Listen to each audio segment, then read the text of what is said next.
Demonic Sorcery, the final subclass in the most recent Unearthed Arcana, it's still bad. uh, the entire subclass is built around two things. A lot of the spellcasting is focused on effects like Confusion, where the effects are random and unpredictable and therefore unreliable. So a lot of your subclass is basically throw stuff at the wall and hope, which is not a strategy. The rest of the subclass features are built around basically an aura that you get that's about 10 feet radius and being in melee, which is not a place that sorcerers belong. You have d6 hit points and no armor. What are you doing?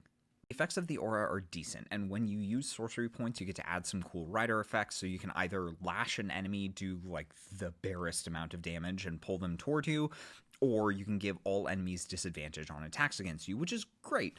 That helps compensating for your absolutely garbage AC, because again, d6 hit points, no armor. You're probably running mage armor, so like maybe 16 AC unless you multiclass. The aura is really central to the rest of the subclass's features, so let's focus on that.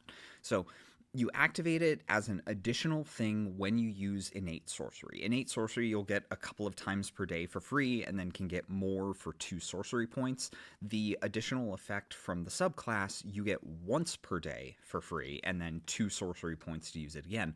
So using it a second time could cost you as much as 4 sorcery points, which is really expensive.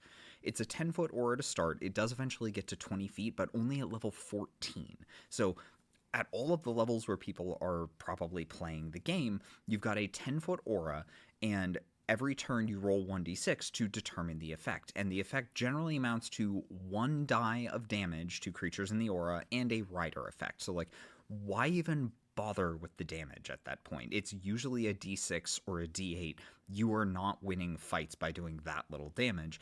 So you're basically there for the status effects. The status effects are admittedly pretty good, so that's fine. But again, a 10-foot aura on a class that cannot survive being in melee for any amount of time.